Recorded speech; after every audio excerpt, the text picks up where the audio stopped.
Lynn Cullen Live. Talk radio without the static. Email your questions and comments to Lynn at pghcitypaper.com. And now your host, Lynn Cullen. Hey, hello there, and welcome to the program. It is January 3rd, 2019.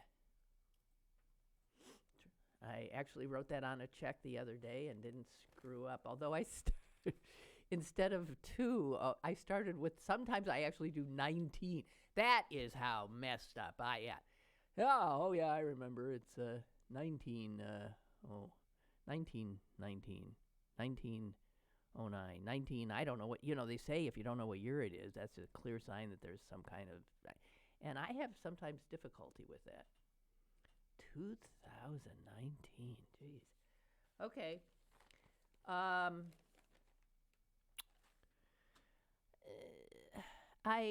don't want to, I'm shutting down talk of the shutdown.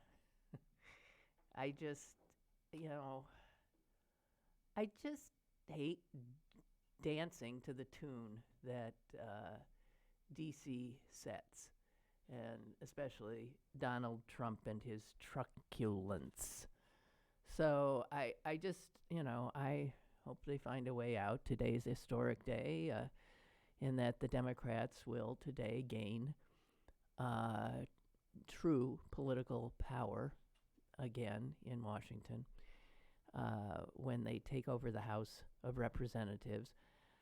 It's limited power, obviously, with all the other branches held by Republicans, but it's something, and I'll look forward to it. I'll tell you something I'm not looking forward to. I'm not looking forward to the circular firing squad that will be the Democrats as they try to figure out who amongst them is the person to run for president. I don't, it's going to be ugly. Anytime you have this much of an open field with these most consequential, this is a word I never used in the past, and now I use it constantly. Consequential year, consequential vote, consequential election, consequential. I guess. But the party has a enlivened left flank now. It has a lot of sort of middle of the road liberal types. I don't know. It's going to be ugly, and it's already, starting. And I'm going to have to, again, pace myself. I can't get into this crap yet. So people already, is Elizabeth Warren likable enough? Is she, do they ask that anytime a man says I'm running? I mean, Ted Cruz, for instance, is universally understood to be the most unlikable human being in Washington, D.C., which takes some doing. There's nobody, who's it, Lindsey Graham, who famously said that if he were, somehow killed on I don't know what he said. He said no one would come to his aid. He's just that hated. But you never, I don't know. I give up. So there's going to be a lot of Democrat on Democrat craziness and anger. And I'm so exhausted by all the anger in the air that I just don't want to go there. So I just telling you, the horse race aspect of this next election, it being 2 years away, is not something I am going to indulge in. Unfortunately, the same cannot be said of CNN, MSNBC, Fox, and other media outlets who never learn their lesson. Sorry, but I have you at full volume, and it's a struggle to hear. Anybody else? All I can say is that sometimes when I get these comments, no one else, everybody else writes in and says, I can hear you just fine. So I don't know. So I need a second. This is to one person saying, I have you at full volume and it's a struggle to hear. If I switch to any other YouTube station or thing, the sound is blasting.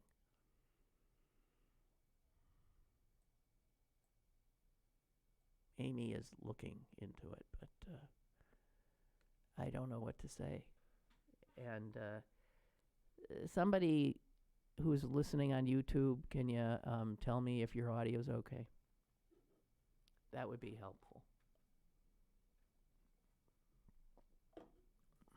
Or not. Okay.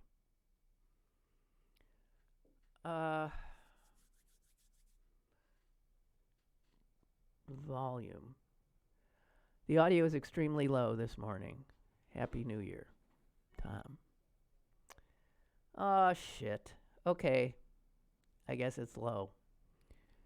We'll do what we can. Let me know if it gets any better. Okay. Sorry.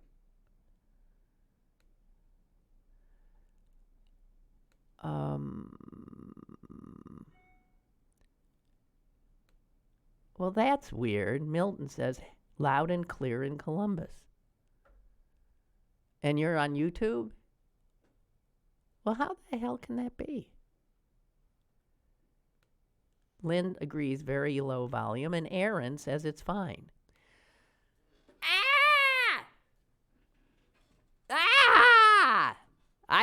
Okay, so Josie says me too, but Josie, I don't know what you're saying me too, because we have people coming down on both sides. Is your audio high or is your audio low? Shit. So we're getting, nothing's easy. I'm just gonna I'm gonna have to keep going here, and we'll do what we can. Is all I can say. I personally. Okay, Milton reiterates he's on YouTube and there's no audio problem, but he's in Columbus. Does that make any difference? Why the hell would that make any difference? Denise said, yesterday I had everything maxed out and couldn't hear you. Today sounds fine. Okay. And I did get something I didn't tell Amy. I got something from someone yesterday who said he could barely hear us. So how the hell? So you're saying that today you can hear on YouTube.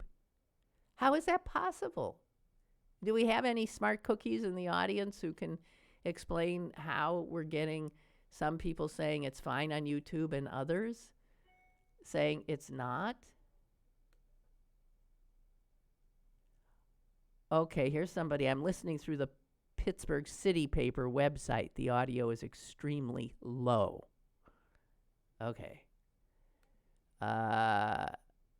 Aaron says it's okay on YouTube. Ed says, starting out your volume was low and now it's good.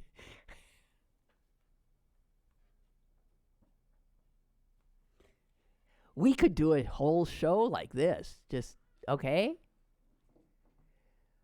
When some of you go low, we go high. We got people on both ends of the spectrum, which is pretty wonderful. All over the place. Well, all I can do is, I appreciate the feedback, by the way. We got to know this stuff. But you would agree with me that the fact that some of you say, no problem, and others are saying, can't hear a thing, and some are saying it started out low and now it's fine. I mean, you can't get, that doesn't give us much information because it's like contradictory. I don't know what we're supposed to make of that. I don't know.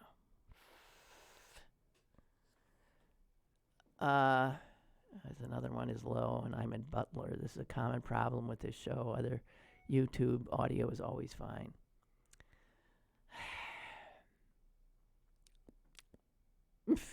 I don't know what to do. Thank you. I can talk real loud, but I got a feeling that's not the right answer. Okay. Damn. Hey, somebody wrote me. Do any of you know the answer to this either? Since I clearly don't know much about anything. To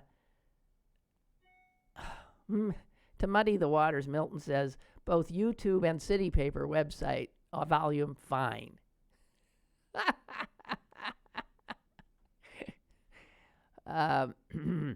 Okay, so I have a question from one of you has written, Tony Norman's column in the Post-Gazette has been suspiciously absent for a little over 2 weeks. There's been no indication that he was fired or quit since. Does anyone know what happened to him? I did not know that he was missing, and maybe he's not. Maybe he's on a prolonged vacation. Maybe he took a sabbatical of some sort. He's been known to do that. Maybe his head exploded and he said, I can't do it anymore. I don't know. But I would think we would have noted that somehow, that I would know that. I follow Tony on Twitter, so I would think I would have known. Here is an observation from Ray. I would take the volume blame on my end, except your show is the singular volume issue on every one of my platforms. Well, we aim to set ourselves apart from the pack, Ray. I never cotton to being just like everybody else. These days, with anybody being able to put a mic in front of their face and start babbling on the internet, you want to be able to, stand out in some manner. And the fact that my listeners have to work at hearing me shows a certain resolve that is extraordinarily admirable and for which I am extremely grateful. I admit I have no idea what I'm saying anymore. So what are we going to do here? So it's been now found out that on the Saunders campaign, women were being harassed left and right. No one was doing anything about it. Also, women were being paid thousands of dollars less for the same job. And that, ladies and gentlemen, is your progressive Senator Saunders. Hey, Bernie. So, just saying.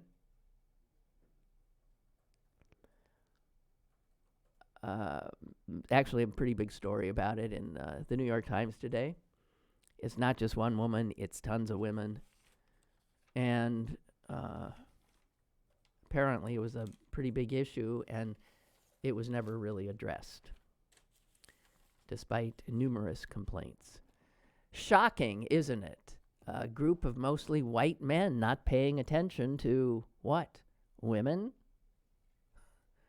Stunning.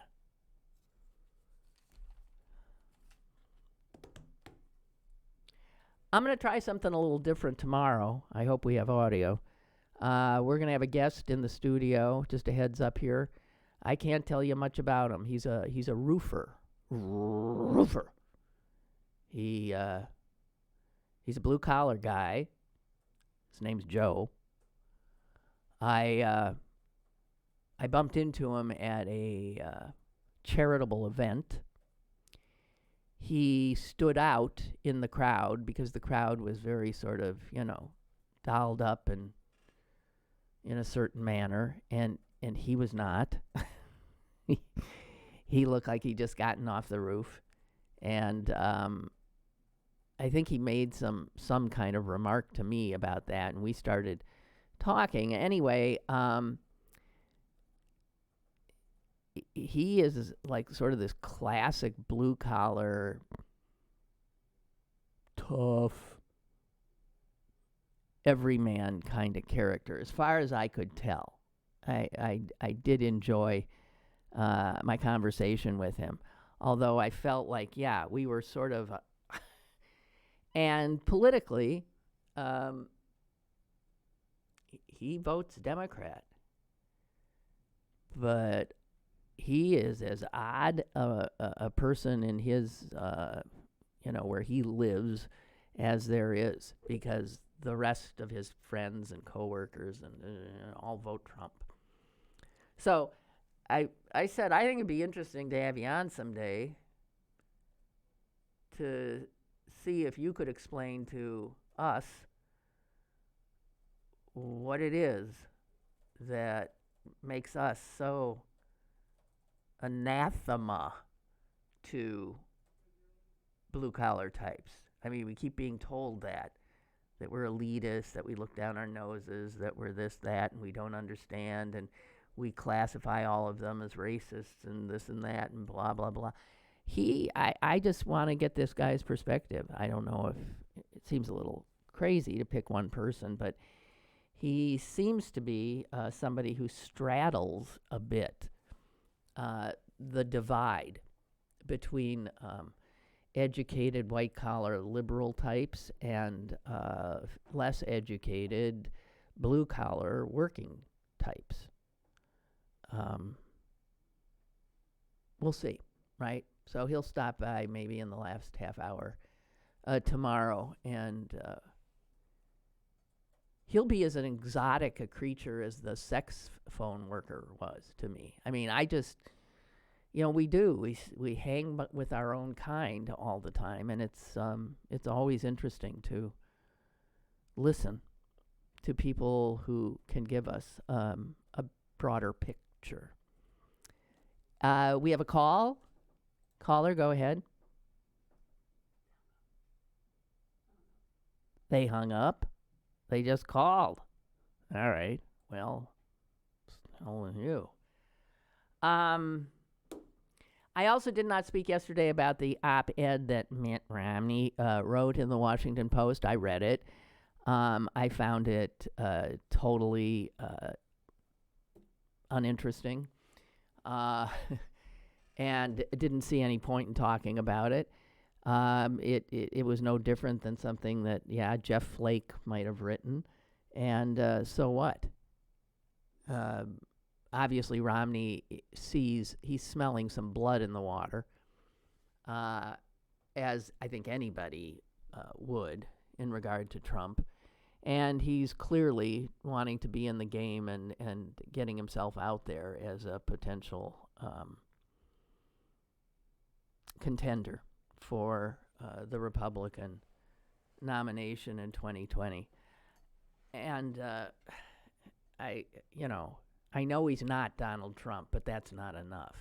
The fact is that he, like most Republicans, is thrilled with much of the policy changes that have occurred under this administration. And his only real problem with Trump is the fact that Trump is a vulgar, erratic, crazy person. He doesn't quite come right out and say it, but the politics are the same. And you could argue that having like a sane person who pursues those same policies in office is even more dangerous. I don't know. But we're in for a wild ride, without a doubt. I mean, and what... I don't want to. But did you see that poster, that Game of Thrones-like poster that Trump had in the cabinet table in front of him at this cabinet meeting yesterday, where the acting AG, that beefed-up, steroid-infused nitwit from Iowa, got up and kissed Trump's ass in the most, humiliating manner. It was, I don't know how anyone sitting around that table could listen to it and not walk out and or puke and or say, that's it for me. I can't do this anymore. I'm out of here. And then Trump sitting there with this poster of him, a la Game of Thrones, saying, sanctions are coming. For those of you who don't know Game of Thrones, it's a takeoff on their, on winter is coming, which I'm not going to go into it. But this is a president who has posters made up of himself as like a Game of Thrones character and puts it on the cabinet table during a cabinet meeting.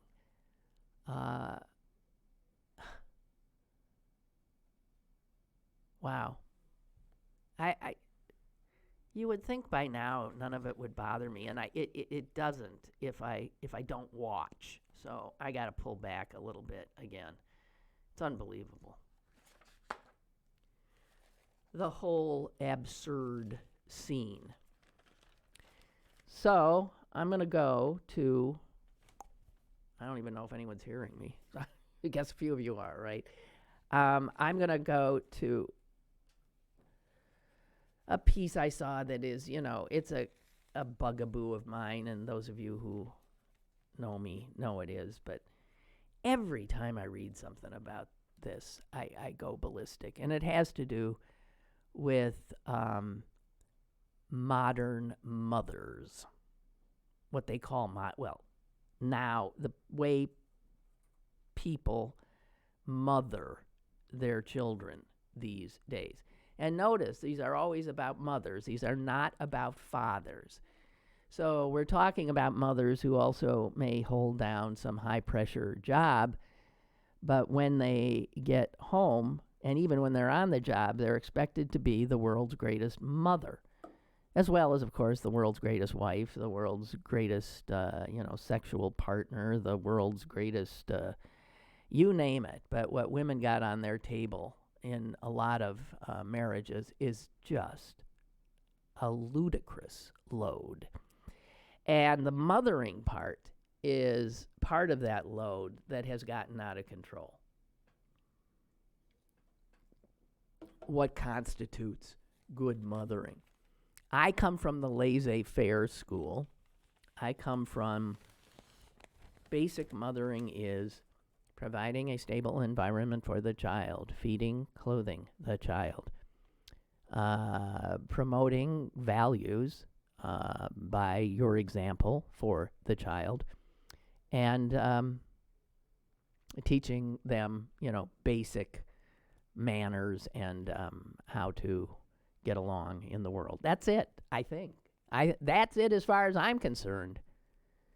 It doesn't have to do with scheduling them, and it doesn't have to do with helping them with their homework. Seriously. When did that start? I'm truly asking, what is the point of helping them with their homework? I thought they had teachers who are supposed to be educating them. I next to never help my child with his homework. And you can say, well, that makes you a very bad mom. But it wasn't my homework. It was his.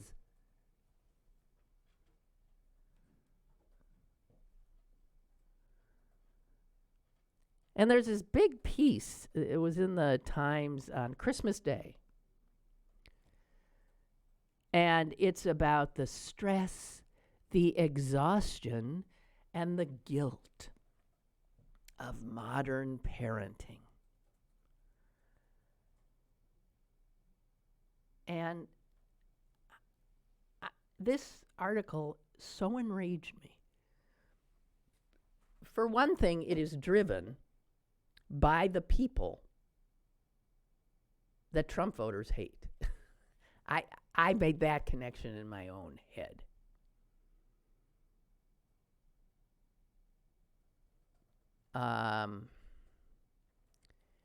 The people who can never get enough for their own kid. As if parenting is like a roller derby or something, where you got to have sharp elbows and you have to clear the way for your golden child. when I encountered it in real time and in disbelief as I raised my son, I really was astonished at what people felt proper parenting was. It came as a big surprise to me, and I simply refused to do it. Absolutely refused. As far as I can tell, my kid's okay.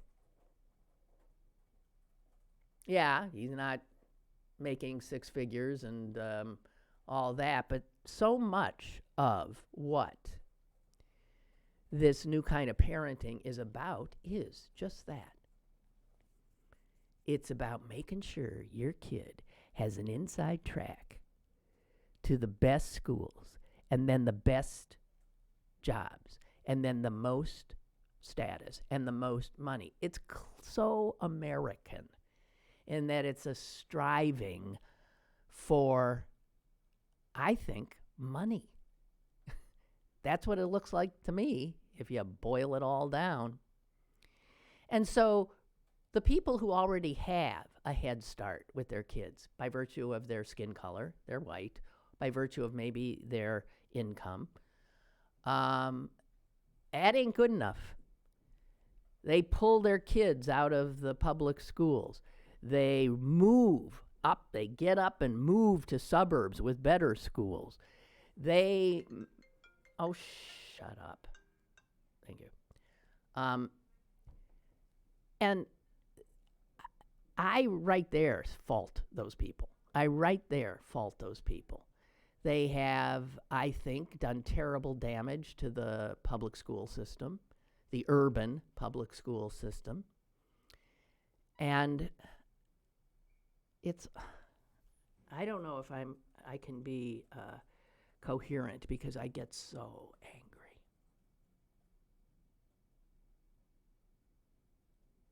I know a parent's job is to look after their child, but if you've never have a broader view,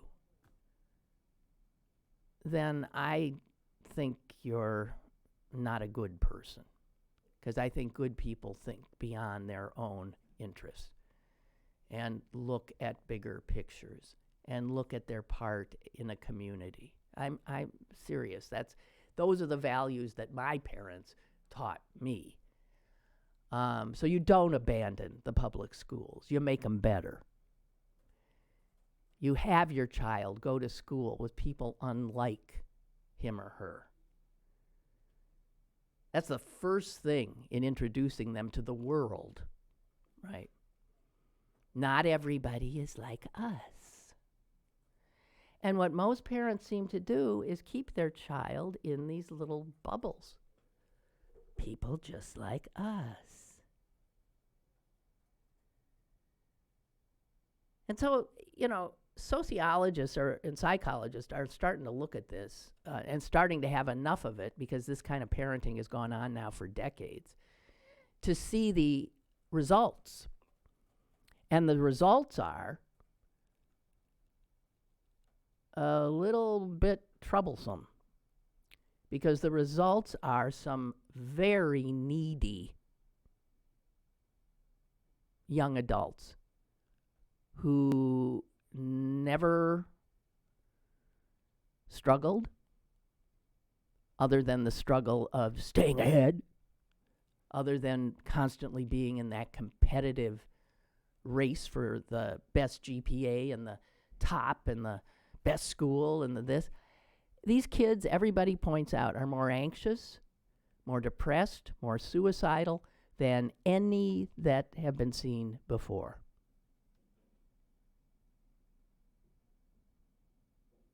We were talking about happiness yesterday, and they ain't happy.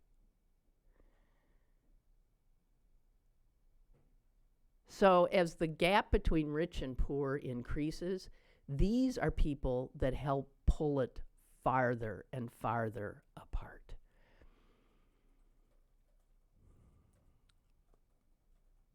A sociologist who's studied this a lot, Jessica something Calarco, says Intensive parenting, that's what they call it, is a way for especially affluent white mothers to make sure their children are maintaining their advantaged position in society.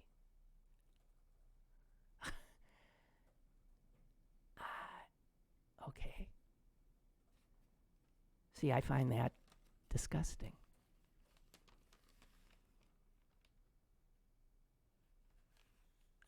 I'm sorry. Intensive parenting, says right here, was first described in the 1990s. That's when my child was a child. So I just hit it right dead on and saw it and was so repulsed by it. Some of it, I thought at the time, was the result of extremely educated white women who gave up jobs and careers to parent. And they approached that job of parenting with the same kind of intensity they would have brought to a high-powered gig with a major corporation. With that level of intensity. And they made things very difficult for mothers like me who didn't see parenting like this at all. Who still wanted to do a pretty much, laissez-faire, let them go out and play, let them walk to school by themselves, let them take the friggin' bus, for that matter, by themselves. Let them fail. Let them fall down. Let them play terrible games like dodgeball where they might get hurt. Let them be. Let them be bored.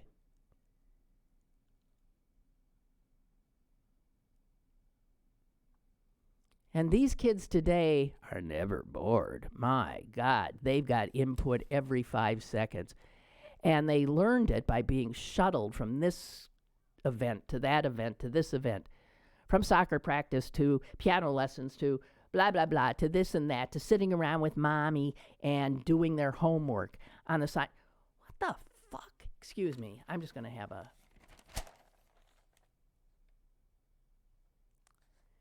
They say that what happened to parenting in the 90s was actually a major shift in how people viewed children. And we know it because what happened is children became the central figure of the family around which everything else orbited.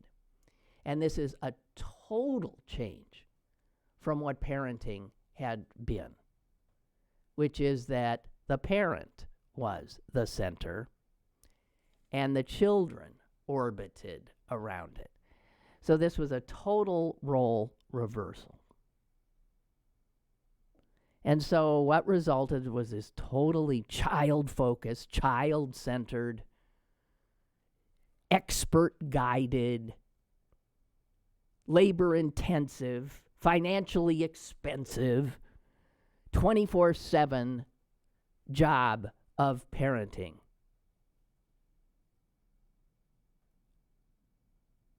And all the studies show that while fathers are more involved, all of this crap, almost all of it, falls on mothers.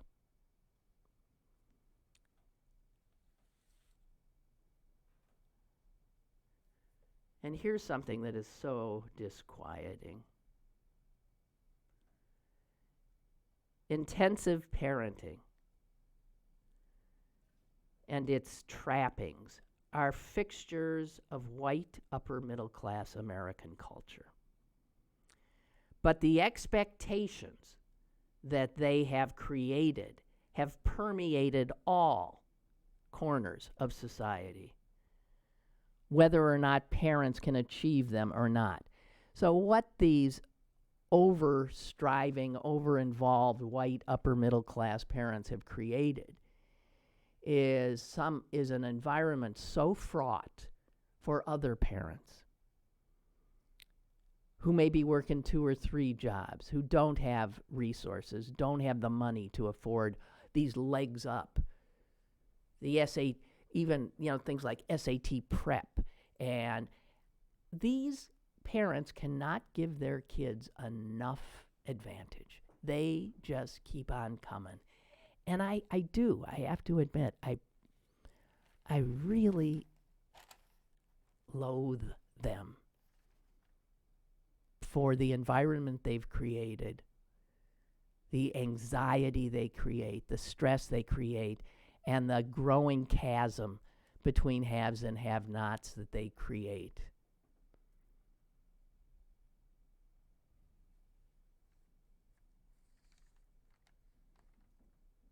I mean, these are parents that, this is where it comes from.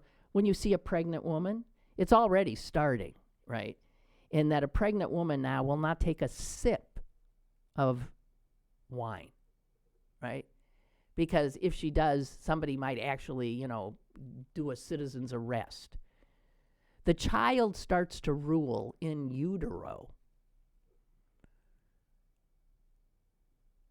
And then you get the whole, we'll do sugar-free birthday cakes. And when we're in the car, we listen to special educational toddler music. And we have to breastfeed. There's all these things that began to be absolutes and musts. And believe it or not, it ain't all necessary. One size doesn't fit all.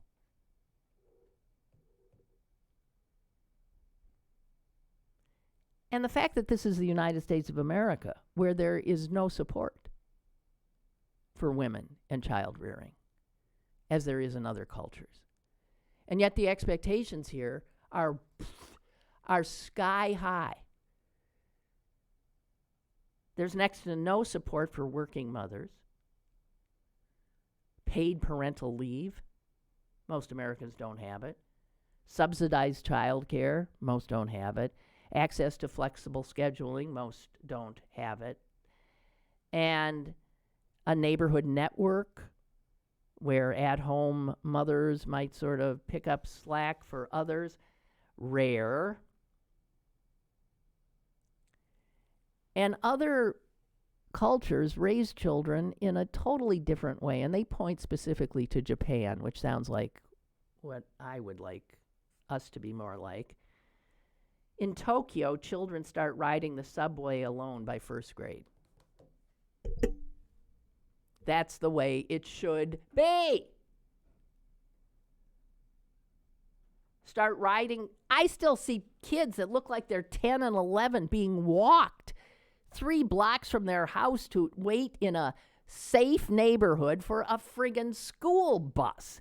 And then when they're brought home in the same bus later in the day, the parent is standing there waiting for the child. I wanna puke.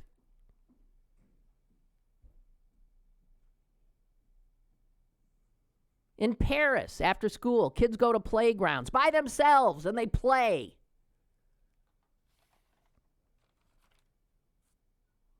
All right. I just want to say, what passes for good parenting these days is the opposite. It is the opposite.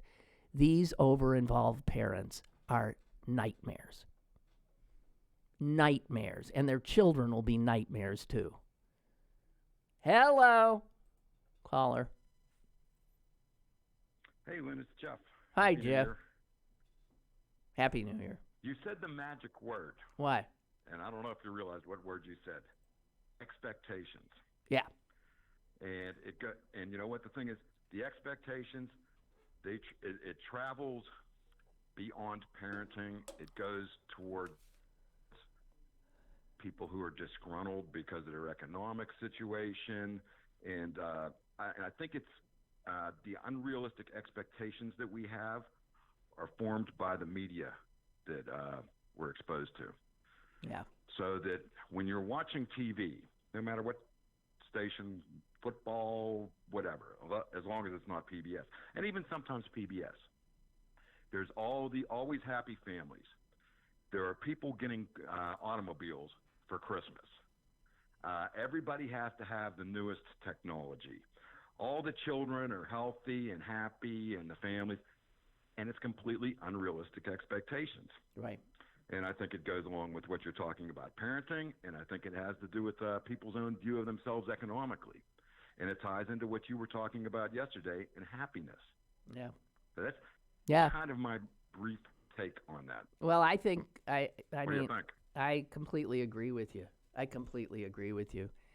And you know what studies are showing is the expectations are creating so much pressure on poor families that poor families are now spending much more than they ever did on their children, and which often money they can ill afford to spend, but they feel desperate because they see these little children of privilege setting the pace, and they can't keep up.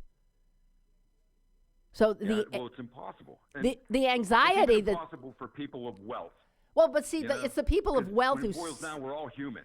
Yeah, but it's the people with money and expectations for their children that set up this competitive game, and as if I guess what bothers me most is if they weren't already starting on third base.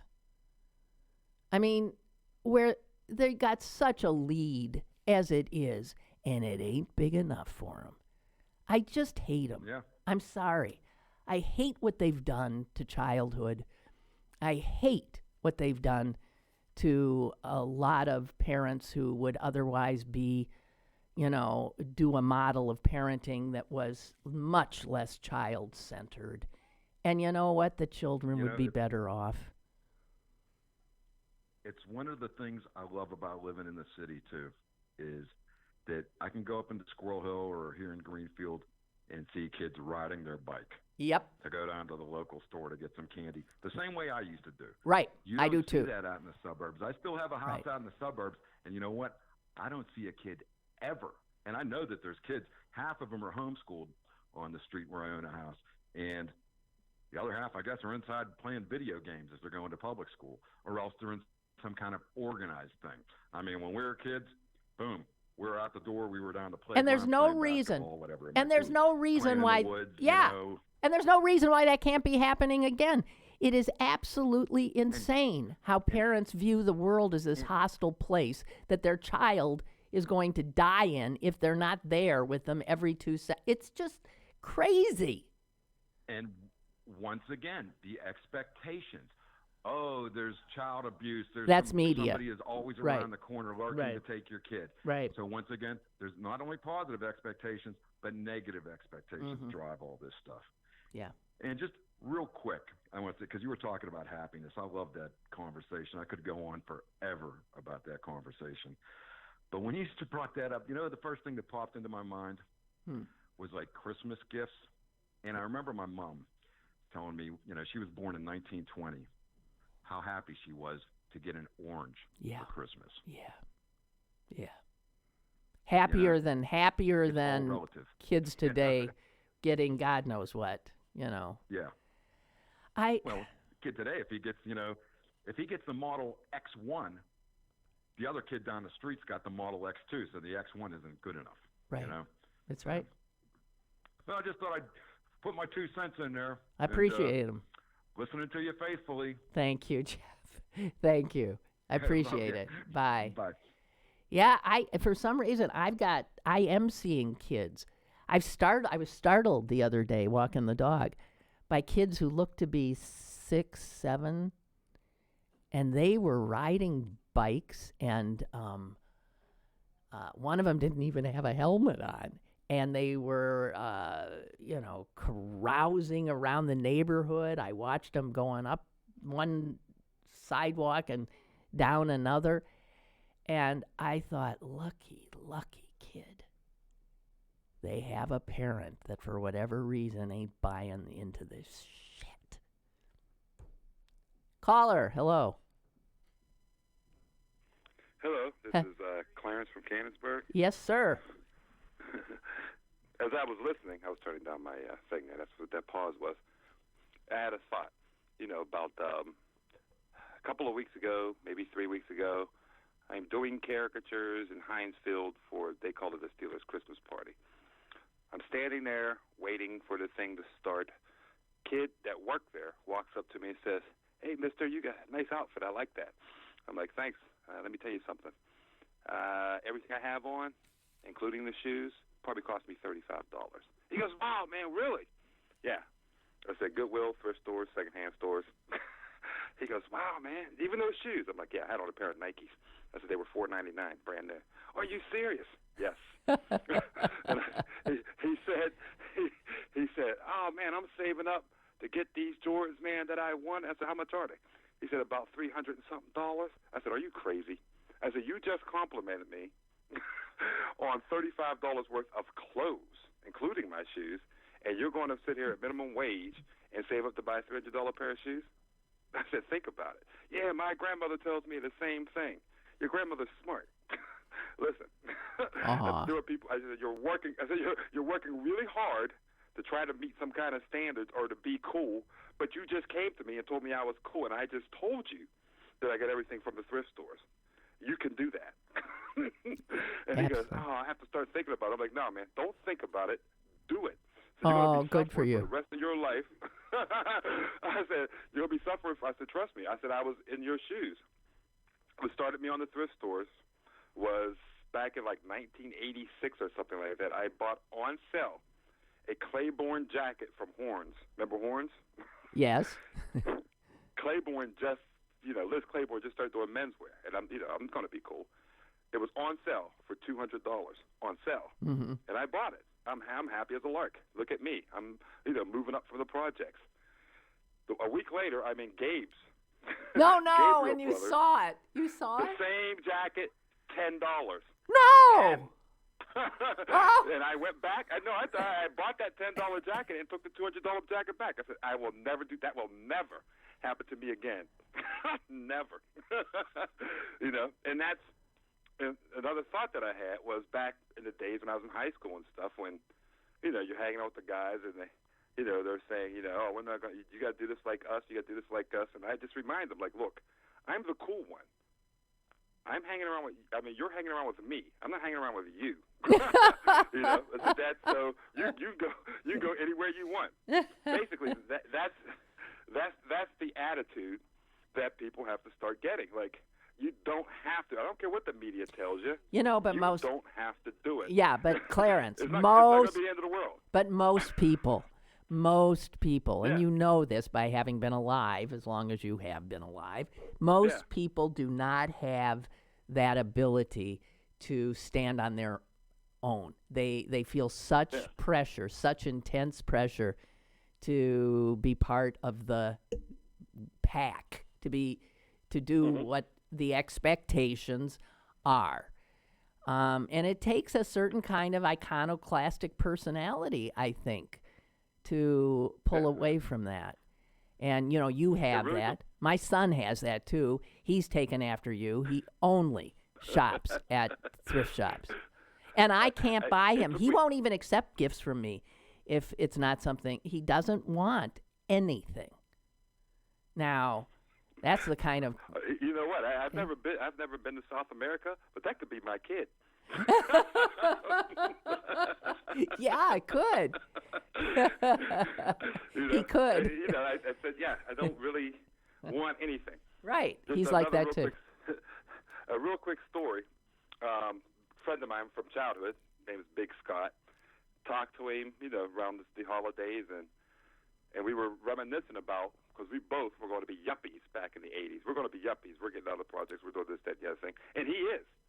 He's a yuppie. And he remembers me back in like the early 90s saying, "I'm out." I'm not doing this rat race crap.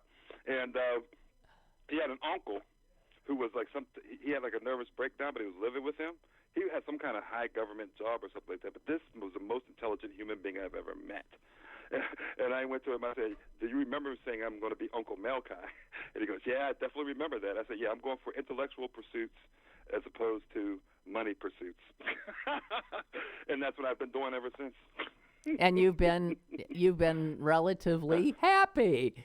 doing it. Yeah, right, exactly. right. That was my pursuit of happiness. Yes, yes, exactly. But people who mistake that pursuit with money and material goods, it's such a mistake. But whatever. Well, I love the advice you gave the kid, but the odds are you'd need to see him every day, for the next 10 years. Believe me, I haven't even had a really good effect on trying to get my nephew. There you go. To stop that nonsense. Yeah, it's really hard. I agree. It is really hard. Hey, thank you, Clarence. Yeah. Good to You're talk welcome. to you. Bye. Bye. Bye. Yeah. I was actually wistfully, I was walking the dog the other night thinking, gee, I'd so like to get my son a really great gift. His birthday's coming up, and I even thought, gee, he's driving that old crap car. I could get him a car. And then I thought, no, you couldn't, because he wouldn't accept it. So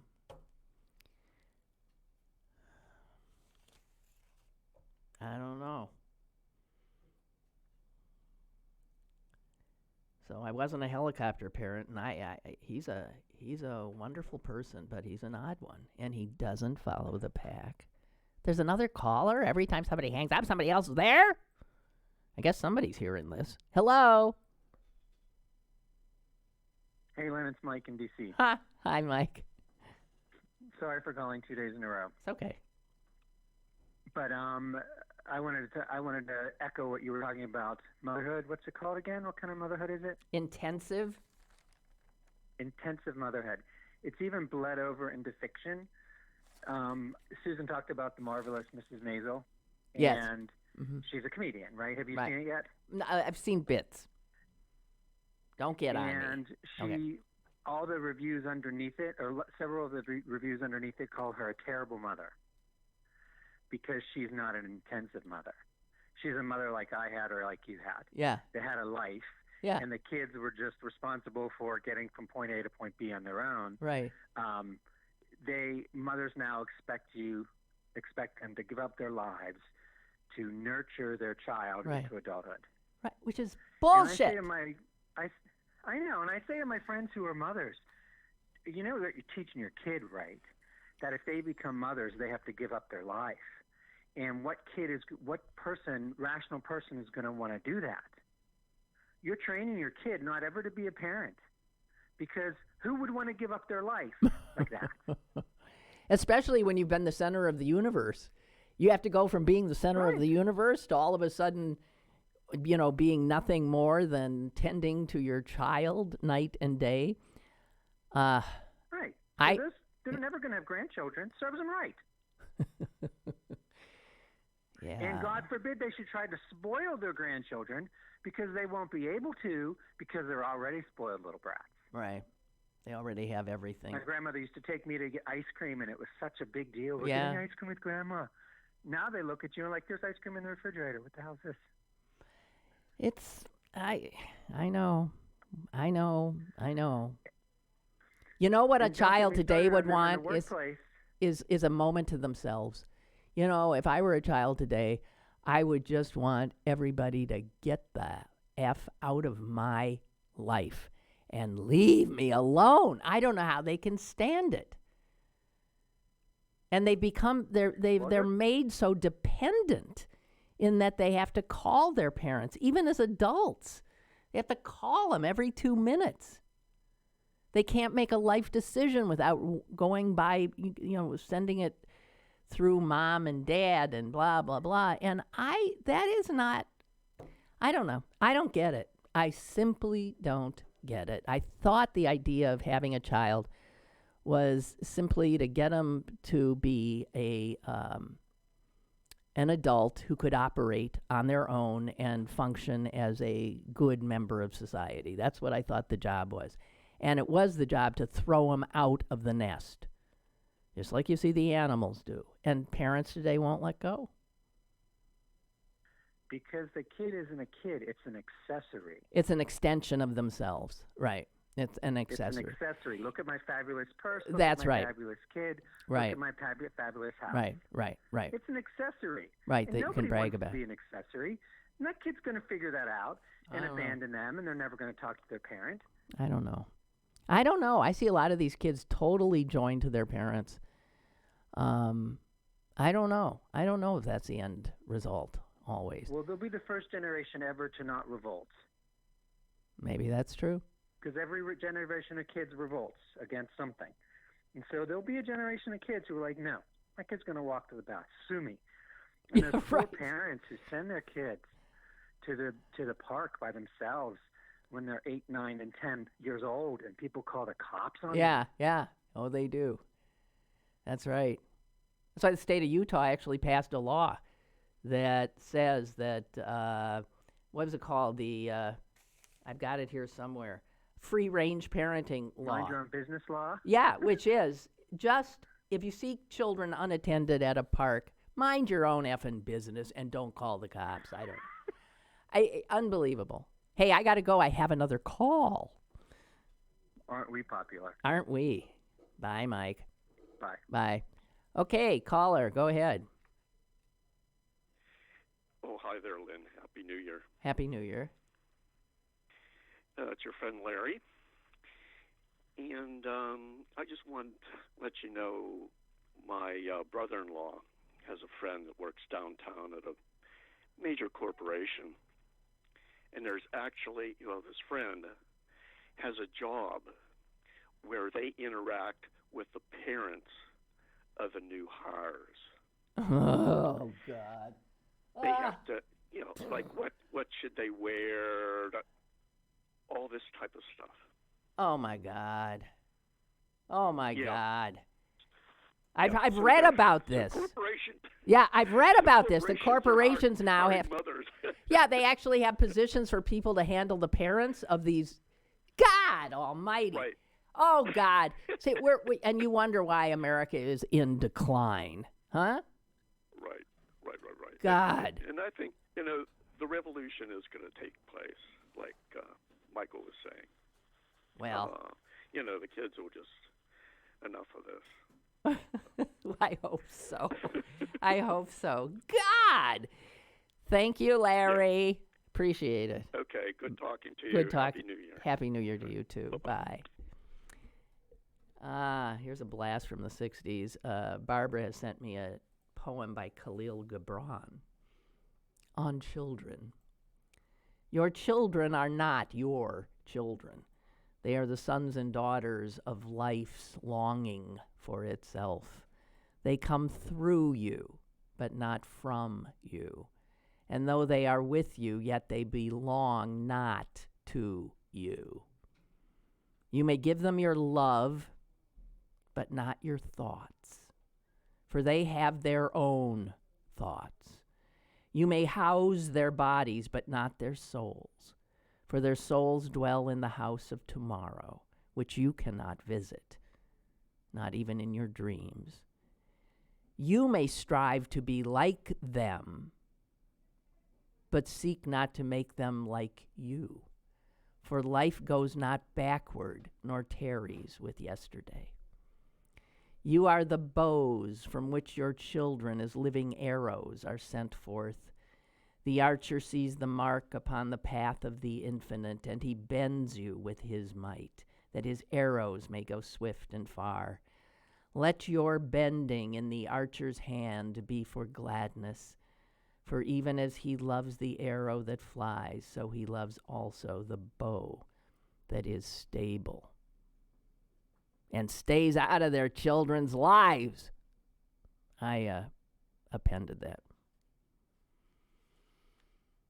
I don't know. Well, the problem is we all got to live with this. This article, by the way, ended with a quote from this woman here. There's a woman here who is a wreck.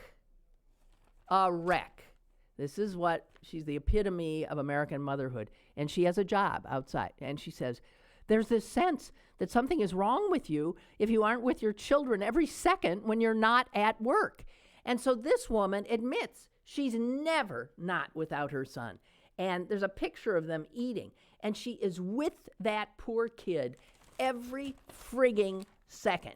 And she goes on to say this, that she lives in a state of anxiety. She said, I don't want to hover, but trying to oversee homework, to limit his screen time, and attend to Isaac's needs, I have no choice. And here's the money quote. At any given moment, everything could just fall apart.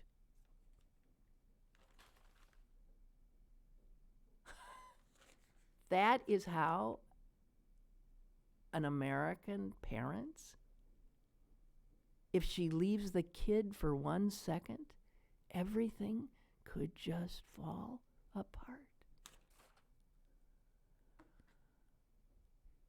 I probably should have more sympathy for these women, but they bring it on themselves. And they live in that bubble in which all the others are doing it. Because I ended up in that bubble as a mother, and I hated it and refused it. And I'm sure was looked on as a horrible mother. God! Anyway, that's the show for today. And I'll be back tomorrow. And remember, we're getting like a blue-collar guy. It's an exotic, show and tell kind of a thing. And we're going to sort of decipher him and figure out if maybe we are living in a bubble. See you tomorrow.